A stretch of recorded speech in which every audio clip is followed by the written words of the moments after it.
Maagang nagising si Wela sa tunog ng tilaok ng mga manok. Hindi pa sumisikat ang araw, ngunit kailangan na niyang bumangon. Sa maliit nilang bahay sa dulo ng barangay, bawat minuto ay mahalaga. Habang ang iba ay mahimbing pang natutulog, siya ay nagsisindi na ng kalan upang magluto ng lugaw para sa kanyang ina. Sa lumang higaan sa sulok ng bahay, ay nakahiga si Aling Isidora, ang kanyang 58 taong gulang na ina. Ilang linggo na itong inuubo at madalas hinihingal, ngunit pilit nitong itinatago ang nararamdaman upang hindi mag-alala ang kanyang anak. Anak, huwag mo na akong ipagluto ha. Kumain ka na lang sa trabaho. Mahina nitong sabi. Ngumiti si Wela habang inilalagay ang lugaw sa mangkok. Huwag po kayong mag-alala, Nay. Mas gusto ko pong sabay tayong kumain.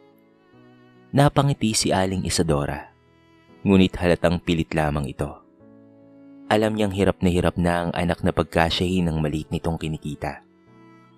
Pagkatapos kumain, agad na lumabas si Wela dala ang malaking batya ng maruruming damit. Namamasukan siya bilang labandera sa 3 bahay sa kabilang barangay. Kapag natatapos ang paglalaba, nagtitinda naman siya ng suman at pati na rin kutsinta na siya rin ang gumagawa tuwing madaling araw. Sa kabila ng pagod, hindi siya kailanman nagreklamo. Balang araw, kikinhawa rin tayo, Nay. Lagi niyang sinasabi. Habang naglalaba, napansin ni Mang Carlito na kanilang kapitbahay ang pagkapayat ni Wela. Iya, sa'yo na naman ang lahat ng trabaho. Kamusta si Isadora? Napabuntong hininga si Wela. Hindi na po nawawala ang ubo niya, pero ayaw niyang magpatingin dahil mahal daw po. Napailing si Mang Carlito. Huwag niyong pabayaan. Mas lalong lalaki ang gastos kapag lumala. Tahimik lamang na tumango si Wela. Alam niyang tama ito, ngunit saan siya kukuha ng pambayad? Nang gabing iyon, habang kumakain sila ng kaunting tuyo at kanin, biglang napahawak si Aling Isadora sa kanyang dibdib. Naging mabilis ang kanyang paghinga at tuluyang nabitawan ng kutsara. Nay? Agad siyang sinalo ni Wela bago pa ito bumagsak sa sahig. Mang Carlito, tulong po. Narinig ng matanda ang sigaw, kaya dali-dali itong tumakbo papunta sa kanilang bahay. Tinulungan niyang buhatin si Isadora patungo sa Barangay Health Center. Matapos suriin ng doktor, naging seryoso ang kanyang mukha. Kailangan po kaagad na dalhin sa ospital ang pasyente. Posibleng may malubha po siyang sakit sa baga at kailangan ng mas kumpletong pagsusuri. Parang gumuho ang mundo ni Wela. Dok, magkano po ang kakailanganin? Hindi kaagad nakasagot ang doktor. Malaki-laki po ang magagastos. Napayuko si Wela. Ang laman ng kanyang bulsa ay hindi pa nga sasapat kahit sa pamasahe pa uwi. Habang nakaupo siya sa labas ng health center at tahimik na umiiyak, lumapit si Mang Carlito. Wela, may naalala akong isang tao. Tumingin siya rito. Ang tiyang mong si Aling Belinda. Biglang nagbago ang ekspresyon ni Wela. Matagal na po kaming hindi kinikilala ni Tia. Alam ko, pero kapatid pa rin siya ng nanay mo. Baka sakaling maawa siya kapag nalaman ang kalagayan ni Isadora. Napahigpit ang kapit ni Wela sa kanyang bag. Ayaw niyang lumapit sa taong matagal nang tumalikod sa kanila. Ngunit habang pinagmamasdan niya ang kanyang inang mahimbing na natutulog sa kama ng health center, naisip niyang wala na siyang ibang pagpipilian pa. Kinabukasan, suot ang kanyang lumang bestida at tsinelas na kupas na sa katagalan. Tinahak ni Wela ang daan patungo sa napakalaking mansyon ng kanyang mayamang tiyahin.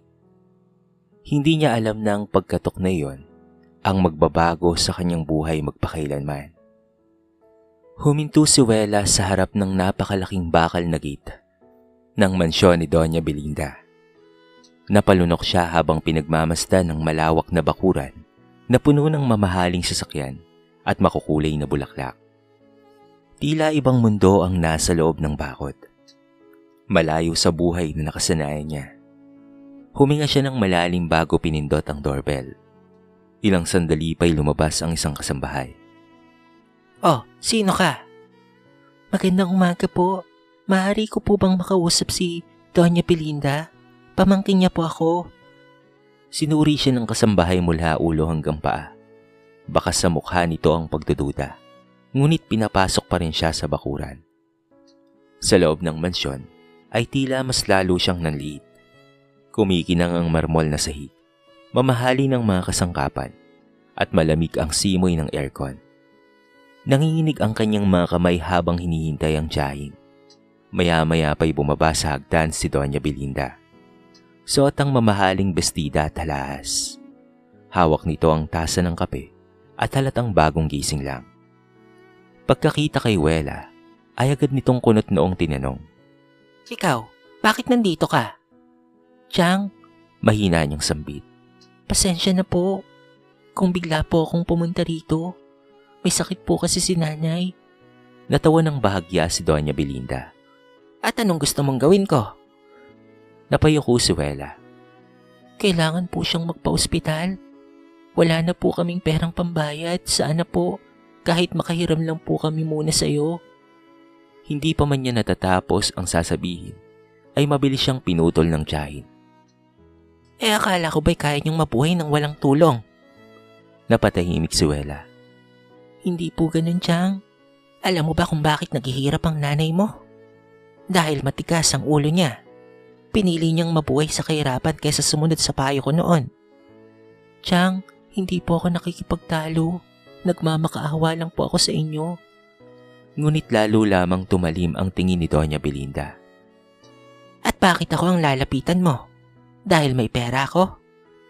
Hindi ko pinaghirapan ang negosyo ko para gastusin sa mga taong walang narating sa buhay. Parang sinaksak ang puso ni Wela sa bawat salitang kanyang naririnig. Chang, kahit pa utang lang po. Utang? Sarkastikong natawa si Belinda. Anong ipambabahit nyo? Ang sirang bahay nyo? O ang lumang kalaning nyo? Narinig iyon ng ilang kasambahay. Bagaman walang nagsasalita, ramdam ni Wela ang kanilang mga tingin. Napaluwa siya ngunit pinilit niyang magpakumbaba. Maawa na po kayo kay nanay. Biglang lumapit si Doña Belinda at iniabot ang isang sobre. Saglit na umasa si Wela, ngunit sa halip na pera, isang lumang panyo ang inihagi sa kanya. Punasan mo ang luha mo. Hindi ako naaawa sa mga taong ginagawang negosyo. Ang paghingi ng tulong. Parang tumigil ang mundo ni Wela. Hindi niya akalaing ganito kalupit ang sariling tiyahin. Manang, Sigaw ni Belinda sa kasambahay. ihatid mo na papalabas ang bisitang ito. At siguraduhin hindi na siya makakabalik pa rito kahit kailan. Tahimik na yumuko si Wela. Wala na siyang lakas para magsalita. Dahan-dahan siyang lumabas ng mansyon habang pinipigilan ang paghikpi. Sa labas ng gate, hindi niya na napigilan pa ang sarili. Umupo siya sa gilid ng kalsada at tuluyan ng napaiyak. Hindi niya napansin na may isang lalaking nakamasid sa kanya mula sa kabilang tindahan. Ito ay si Benjo. Matagal na niyang kilala si Wela at lihim niya itong hinahangaan. Nasaksihan niya ang lahat ng nangyari sa loob ng mansyon at nag-init ang kanyang dugo sa ginawang pangmamalit ni Doña Belinda. Nais man niya kaagad na lumapit, pinili muna niyang hayaan si Wela na mailabas ang kanyang sakit. Pagdating ni Wela sa kanilang bahay ng gabing iyon, agad siyang kinabahan. Nakabukas ang pinto. Nasa labas si Mang Carlito. Halatang balisa. Wela, bilisan mo. Nanlaki ang kanyang mga mata. Bakit po? Ano pong nangyari kay nanay? Hindi kaagad nakasagot si Mang Carlito. Nang makapasok siya sa loob ng bahay, bumungad sa kanya ang kanyang ina na walang malay. Nakahandusay sa sahig. Nay! Sigaw niya habang lumuluha. Sa sandaling iyon, naramdaman ni Wela na unti-unti nang nauubos ang pag-asang ipinaglaban niya. Nay, gumising po kayo. Nanginginig ang boses ni Wela habang yakap-yakap ang walang malay na si Aling Isadora. Nangingilid ang kanyang mga luha, ngunit pilit niyang pinatatag ang kanyang sarili. Hindi siya maaaring panghinaan ng loob. Lumapit si Mang Carlito at hinawakan ng kanyang balikat. Iya, kailangan na nating dalhin na kaagad si Isidora sa ospital. Wala na tayong oras. Mabilis na tumayo si Wela. Tinulungan sila ng ilang kapitbahay na maisakay si Isidora sa tricycle. Habang binabaybay nila ang daan patungo sa district hospital, tahimik na nanalangin si Wela. Panginoon, huwag niyo pong kunin si nanay. Kahit ako na lang po ang mahirapan, iligtas niyo lang po siya. Pagdating sa ospital, ay agad na inasikaso ng mga nurse Isidora. Makalipas pa ang ilang minuto, lumabas ang doktor na may seryosong muka. Kailangan po nating ipasok kaagad ang pasyente. Ngunit bago tayo makapagsimula, kailangan munang makapagbigay ng paunang bayad. Parang nanlambot ang mga tuhod ni Wela. Dok, wala pa po kaming pera. Napabuntong hininga ang doktor. Nauunawaan ko ang sitwasyon nyo, pero kailangan din naming sundin ang patakaran ng ospital. Tahimik na napaluha si Wela. Hindi niya alam kung saan siya kukuha ng pambayad. Hindi nagtagal, ay dumating sina Annalyn at Benjo. Na agad na nabalitaan ang nangyari. Wela, sabi ni Annalyn habang niyayakap ang kaibigan. hindi ka nag-iisa. Lumapit naman si Benjo at iniabot ang isang maliit na sobre. Kaunti lang ito pero sana makatulong. Binuksan niyo ni Wela at nakita ang perang laman nito. Benjo, saan mo nakuha ito? Ngumiti lamang ang binata. May mga bagay na pwedeng kitain ulit, pero ang buhay ng nanay mo, hindi. Alam ni Wela na isinangla ni Benjo ang kanyang pinakamamahal na motorsiklo. Ang tanging puhunan niya sa paghahatid ng mga gulay sa palengke. Kinabukasan, kumilos ang buong barangay upang tulungan ang mag-ina. Si Mang Carlito ang nanguna sa paghingi ng tulong sa mga kapitbahay. Si Annalyn naman ay nagluto ng mga kakanin at ipinagbili sa palengke. Unti-unting nadagdagan ang kanilang naipong pera. May mga taong 50 piso lamang ang naibigay. Ang iba na may tagi-100 piso. May matatandang nag-aabot ng barya habang nagsasabing, Pasensya na ha, ito lang ang kaya namin. Sa bawat maliit na tulong, lalo namang napapayak si Wela. Hindi man sila mayaman, napakayaman naman ng mga taong nakapaligid sa kanila sa kabutihan. Pagkaraan ng 2 araw, sapat na ang kanilang naipon upang may pagpatuloy ang gamutan ni Aling Isidora. Agad siyang isinailalim sa iba't ibang pagsusuri. Habang naghihintay sa labas ng emergency room, tahimik na nakaupo si Wela. Hawak niya ang lumang rosaryong ibinigay ng kanyang ina noong bata pa siya. Lumabas ang doktor makalipas ang halos 1 oras. Naagapan natin ang kanyang kondisyon, sabi nito. Ngunit kailangan pa rin siyang manatili sa ospital dahil may malubha siyang sakit sa baga. Mahaba pa ang labanan. Napapikit si Wela at napaluha. Salamat po, Dok. Sa unang pagkakataon matapos ang ilang araw, nakahinga siya ng kaunti.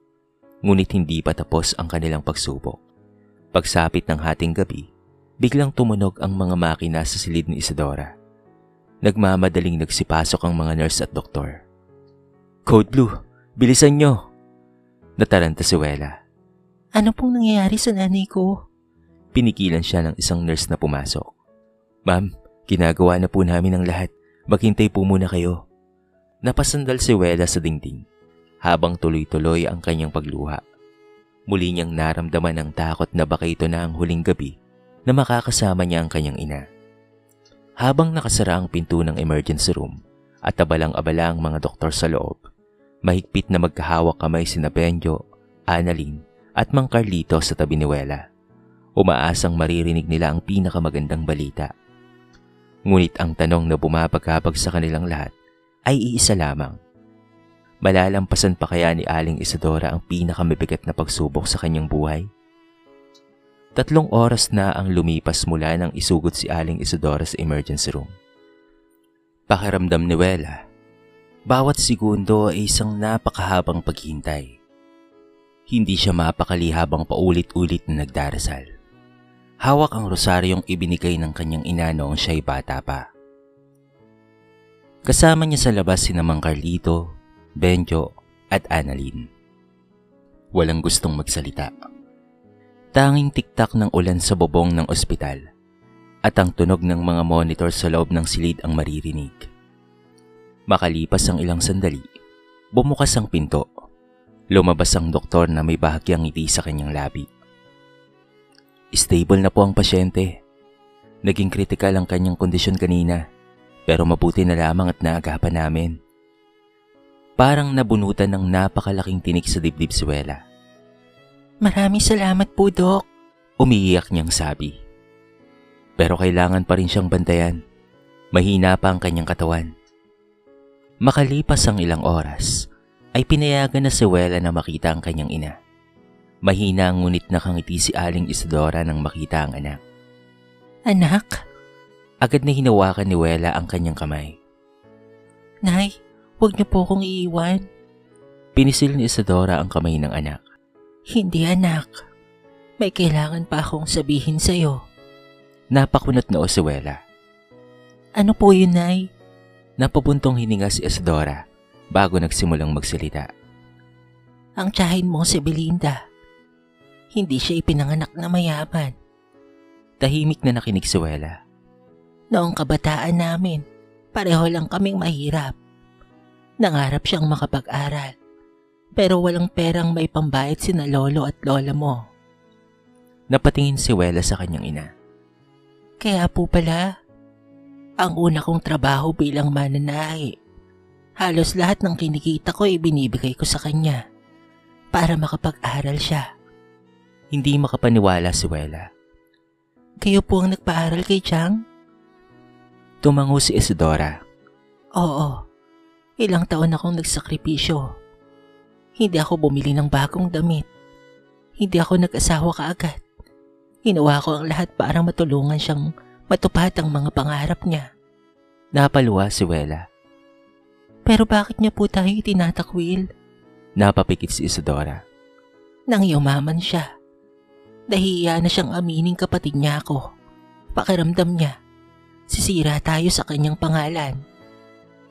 Napatakip ng bibig si Wela habang patuloy na pumapatak ang kanyang mga luha. Hindi niya akalaing ang taong tumulong upang yumaman si Belinda ay siya ring taong pinahiya nito. Lingid sa kanilang mag-ina, may isang babaeng nakatayo sa labas ng bahagyang nakabukas na pinto.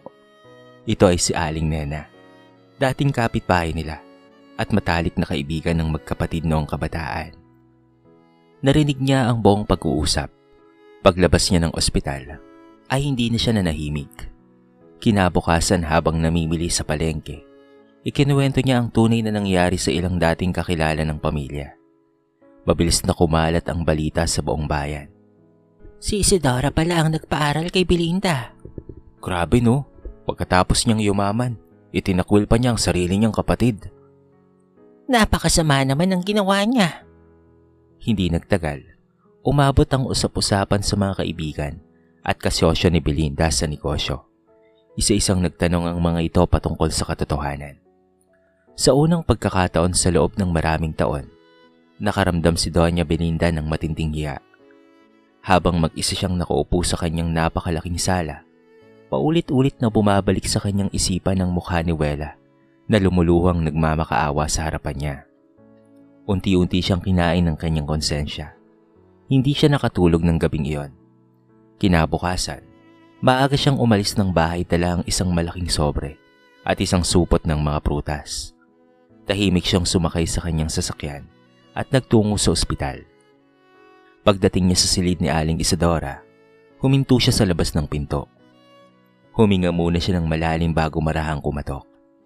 Hindi niya alam kung tatanggapin pa ba siya ng kapatid na matagal na niyang tinalikuran o tuluyan ng isinara ng panahon ang pintuan ng kanilang pagkakaayos. Marahang bumukas ang pinto ng silid. Sabay na napalingon sina Wela, Mang Carlito, Bencho at Annalyn. Nang makitang nakatayong si Aling Belinda, hawak nito ang isang basket ng prutas at isang makapal na sobre. Wala na ang dating mataray na ekspresyon sa kanyang mukha. Sa halip, bakas ang pagod at pagsisisi. Tahimik na lumapit si Belinda sa kama ni Isadora. Isadora? Nanginginig ang boses niya. Pwede mo ba akong patawarin? Napatingin si Wela sa kanyang ina. Hindi niya alam kung papaano itong tutugon matapos ang lahat ng sakit na idinulot ng kanyang tiyahin. Dahan-dahang iminulat ni Isadora ang kanyang mga mata. Mahina siyang ngumiti. Belinda, Biglang pumatak ang luha ng mayamang babae. patawad. Patawad sa lahat. Naging makasarili ako. Nakalimutan ko ang lahat ng sakripisyong ginawa mo para sa akin. Akala ko kapag itinago ko ang nakaraan natin, mas magiging masaya ako. Pero nagkamali ako. Inilapag niya ang sobre sa mesa. Nandito ang perang kailangan ninyo. Sasagutin ko ang lahat ng gastusin sa ospital. Huli man pero gusto kong itama ang mga pagkakamali ko. Napatingin si Wela sa sobre. Alam niyang napakalaking halaga ang laman nito. Sapat iyon upang mabayaran ang lahat ng utang nila. Ngunit bago pa siya makapagsalita, marahang umiling si Isadora. Belinda, salamat. Napatigil ang babae. Pero hindi ko kailangan ng pera mo. Isadora, anong ibig mong sabihin? Ang gusto ko lang naman ay ang kapatid kong matagal kong nawala. Hindi na napigilan ni Belinda ang kanyang sarili. Lumod siya sa tabi ng kama at mahigpit na hinawakan ang kamay ng kapatid. Patawarin mo ko sa lahat ng pagkakamali ko. Hinaplos ni Isadora ang kanyang buhok. Matagal na kitang pinatawad. Lalong napaiyak si Belinda. Tahimik namang pinunasan ni Wela ang kanyang mga luha. Ngayon lamang niya nakita ang kanyang ina na walang galit sa puso, kahit napakalaki ng kasalanang ginawa sa kanya. Ngunit hindi pa mang lubusang gumagaan ang kanilang pakiramdam. Biglang tumunog ang monitor na nakakabit kay Isadora. Unti-unting bumagal ang tunog nito. Napansin kaagad ng nurse ang pagbabago. Doktor, bumabagsak po ang blood pressure ng pasyente. Mabilis na nagsidatingan ng mga doktor. Ma'am, kailangan po naming ilabas muna kayo. Hinila ng nurse na Wela at Belinda papalabas ng silid. Nay, Sigaw ni Wela habang umiiyak. Sa labas ng ICU, halos mawalan siya ng lakas. Agad siyang inalalayan ni Benjo at Annalyn, habang tahimik namang nagdarasal si Mang Carlito. Makalipas ang ilang minuto, muling bumukas ang pinto. Hinahanap po ng pasyente ang kanyang anak, sabi ng doktor. Mabilis na pumasok si Wela. Nakakahinga pa si Aling Isadora, ngunit halatang hirap na siya. Hinawakan niya ang kamay ng anak. Anak, nandito lang po ako, Nay. Makinig ka sa akin, ha? Tumulo ang luha ni Wela habang tumatango. Huwag mong hayaang manaig ang galit sa puso mo. Opo, Nay. Ang kahirapan, kayang lampasan, pero ang pusong puno ng poot, habang buhay na mabigat dalhin. Huminto siya sandali upang huminga. Magpatawad ka, anak, kahit hindi madali. Mahigpit na napahawak si Wela sa kamay ng kanyang ina. Mahal na mahal po kita, Nay. Ngumiti si Isadora. Mahal na mahal din kita, anak. Yun na ang huling salitang namutawi sa kanyang mga labi. Kasunod nito, ang tuloy-tuloy na tunog ng monitor. Tahimik na yumuko ang doktor. Time of death, 8:47 ng gabi. Parang gumuho ang buong mundo ni Wela. Nay! Yumakap siya sa wala ng buhay na katawan ng kanyang ina at tuluyang humagulgol. Hindi niya na napigilan ang sakit na ilang araw na niyang kinimkim. Sa labas ng silid, napaluha rin sina Benjo, Annalyn at Mang Carlito. Si Doña Belinda ay napaluhod sa sahig. Hagulgol ng hagulgol habang paulit-ulit na sinasabi. Kung mahipapalik ko lang ang panahon, hindi ko sana pinapayaan ng kapatid ko. Ngunit alam nilang lahat ang isang masakit na katotohanan. May mga paghingi ng tawad na tinatanggap. Ngunit may mga pagkakataong hindi na kayang ibalik pa ng panahon, lalo na't ito'y nawala. Lumipas ang 3 taon mula nang pumanaw si Aling Isadora. Hindi naging madali ang buhay ni Wela matapos mawala ang kanyang ina. Maraming gabi siyang umiiyak habang yakap ang lumang larawan nilang mag-ina. Sa tuwing naaalala niya ang mga huling habilin nito, lalo siyang tumitibay. Huwag mo nga hayaang manig ang galit sa puso mo. Yan ang mga salitang nagsilbing gabay niya sa bawat pagsubok. Sa tulong ni namang Carlito, Benjo at Annalyn, hindi siya sumuko. Nagpatuloy siya sa pagtitinda ng kakanin at paglalabada hanggang makapag-ipon. Kalaunan ay nabigyan siya ng scholarship ng isang foundation na tumulong sa mga mahihirap na estudyante. Sa umaga ay nag-aaral siya at nagtatrabaho naman sa gabi. Maraming beses na gusto niya nang sumuko dahil sa pagod. Ngunit sa tuwing maaalala niya ang sakripisyo ng kanyang ina, muli siyang bumabangon. At makalipas ang ilang taon, natupad rin ang kanyang pangarap. Nagtapos siya ng kursong nursing at naging isang ganap na nurse sa pampublikong ospital. Ang parehong ospital kung saan minsang ipinaglaban ang buhay ng kanyang ina. Sa bawat pasyenteng kanyang inaalagaan, hindi lamang gamot ang kanyang ibinibigay, kung hindi malasakit at pag-asa. Madalas niyang sinasagot ang pagkain ng mga mahihirap na pasyente mula sa sarili niyang sahod dahil alam niya ang pakiramdam ng walang malapitan. Hindi rin nakalimot si Benjo. Sa lahat ng taon na lumipas, nanatili itong nasa tabi ni Wela. Siya ang naging sandalan nito sa mga panahong gusto niya ng sumuko. Nang maging maayos na ang kanilang buhay, buong tapang na inamin ni Benjo ang matagal na niyang itinatagong nararamdaman. Wela, mahina niyang sabi habang nakatayo sila sa harap ng puntod ni Aling Isadora. Matagal na kitang mahal, pero hinihintay kong maging handa ka. Kung papayag ka, gusto kong samahan ka habang buhay. Napangiti si Wela habang pinupunasan ng luha sa kanyang pisngi. Salamat, Benjo. Ikaw ang naging lakas ko noong wala na si nanay. Makalipas ang ilang buwan, ikinasal ang dalawa sa isang simpleng seremonya. Si Mang Carlito ang naghatid kay Wela sa altar, habang si Annalyn naman ang nagsilbing maid of honor. Bagaman wala na si Isadora, dama nilang naroon pa rin ang kanyang pagmamahal. Samantala, malaki rin ang naging pagbabago kay Doña Belinda. Matapos ang pagkamatay ng kanyang kapatid, ipinagbili niya ang ilan sa kanyang mga ari-arian at naglaan ng pondo upang makatulong sa mga mahihirap na pasyente. Madalas rin siyang bumisita sa ospital bilang volunteer. Tahimik na tumutulong sa mga nangangailangan. Isang araw, lumapit siya kay Wela. Anak, salamat ha. Tinuruan mo kung may pagkakataon pa palang magbago. Ngumiti si Wela. Hindi po ako nagturo sa inyo, Chang. Si nanay po. Napaluha si Belinda at mahigpit niyang niyakap ang kanyang pamangkin. Bilang pag-alala kay Aling Isadora, nagtayo sina Wela at Benjo ng isang maliit na charity program na tinawag nilang Isadora's Hope. Layunin nitong tulungan ng mga mahirap na pasyenteng walang may pambayad sa ospital upang wala ng anak ang mapilitang magmakaawa tulad ng pinagdaanan ni Wela. Sa bawat taong kanilang natutulungan, tila muling nabubuhay ang alaala ni Aling Isadora. Habang nakatayo si Isadora sa harapan ng puntod ng kanyang ina, isang hapon, ilalapag niya ang isang puting rosas at marahang nagsalita. Nay, natupad ko na po ang pangarap natin. Hindi man kita kapiling ngayon, pero alam ko pong nakangiti ka mula sa langit. Maraming salamat po sa lahat ng itinuro nyo. Ang pinakamahalagang pamana na iniwan nyo po ay hindi pera o ari-arian, kung hindi isang pusong marunong magmahal, magpatawad at tumulong sa kapwa. Ngumiti siya habang pinagmamasdan ng papalubog na araw.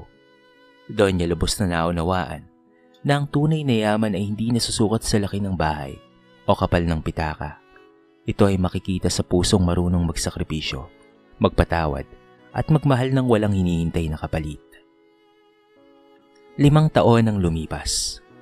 Sa harap ng Isadora's Hope Foundation, unti-unting nagsidatingan ng mga pasyente at kanilang mga pamilya. May mga batang nangangailangan ng gamot, matatandang walang pambayad sa dialysis, at mga inang walang pambili ng gatas para sa kanilang mga sanggol.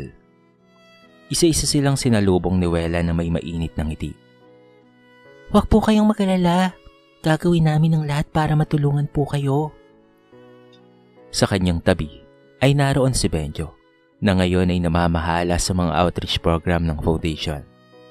Si Annalyn naman ang nag-aasikaso sa mga dokumento ng mga pasyente, habang si Mang Carlito kahit may edad na, ay araw-araw pa rin tumutulong bilang volunteer. Sa isang sulok ng opisina, tahimik na nag-aayos ng mga relief goods si Aling Belinda. Hindi na siya ang dating mayabang at patapobreng babae. Suot niya ngayon ang simpleng damit at mas pinipili niyang maglingkod kaysa kilalanin ng iba. Isang batang babae ang lumapit kay Wela. Ate, salamat po. Kung hindi po dahil sa inyo, baka wala na po ang nanay ko. Napangiti si Wela habang hinaaplos ang ulo ng bata. Pasalamatan mo ang Diyos at ang isang mabuting ina na nagturo sa akin kung papaanong magmahal. Pagkatapos ng trabaho, nagtungo silang lahat sa sementeryo. Dala ni Wela ang paboritong puting rosas ng kanyang ina. Tahimik niyang inilapag iyon sa puntod ni Aling Isidora. Nay, Mahina niyang sambit. ang dami na po naming natulungan.